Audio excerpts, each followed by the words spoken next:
Guys, we have to talk about PlayStation, right? And I just want to put this disclaimer up front. I'm not a PlayStation or Xbox fanboy. I don't have a console. I've been a PC player my whole life, okay? And I've done my fair share of critical Xbox videos, okay? I've criticized them for not having enough games. I've done so many videos about the leadership of Phil Spencer, them still selling way less consoles, right, than PlayStation does.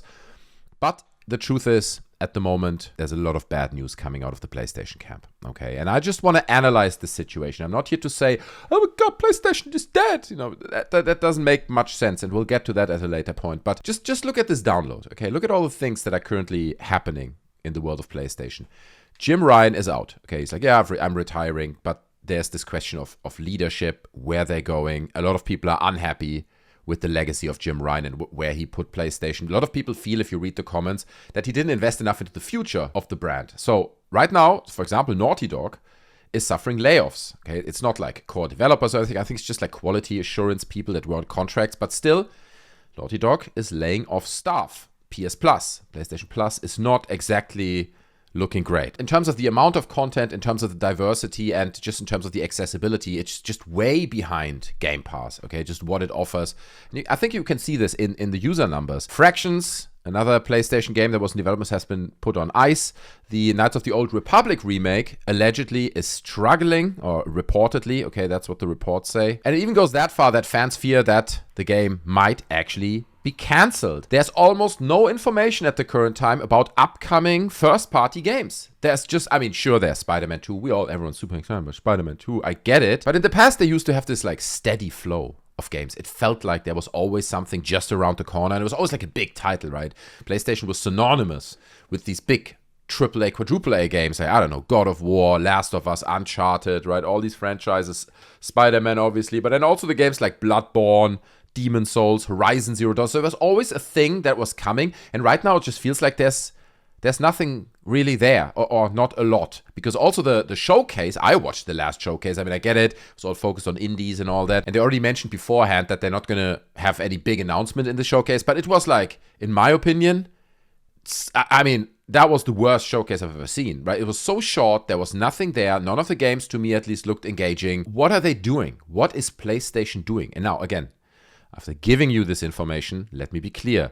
PlayStation is still doing well. I'm not painting a picture of a company that is going to run bankrupt next week. That's not what I'm saying. They will also keep doing well. Keep in mind, they sold, estimations, we don't have real numbers, but they sold significantly more PS5s than the Series X. Almost double the amount is what I read, for all we know. I don't think it's double, but especially now with Starfield pushing sales probably for the Series X, but they definitely sold more consoles. But at the moment, if you just look at this picture I just painted, it just feels like PlayStation is in shambles, right? They just don't have a clear direction. They have terrible communication with the fans. And we're going into 2024.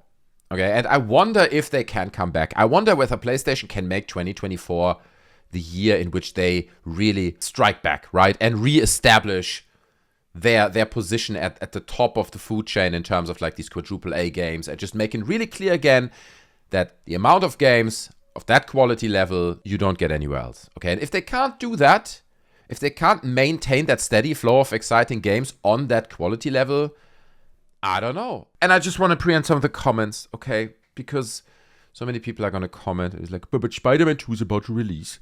Helldivers 2 has already a release date. It's like, yeah, have you seen Helldivers 2? Are you excited about Helldivers 2? I'm sorry, okay?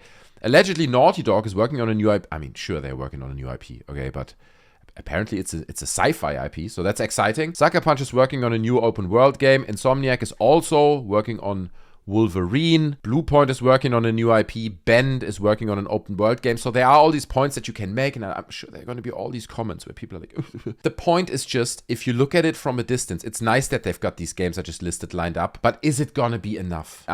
Obviously, once we find out what the Naughty Dog IP is and what Sucker Punch is working and all that, but still, look, it just feels like PlayStation at the moment is in the darkest place it's been in a few years, okay? There's a lot of stuff coming in about PlayStation that's not looking as great. And I guess there's maybe a point to be made about like these waves that come and go in the console war, right? You remember when Xbox was on top?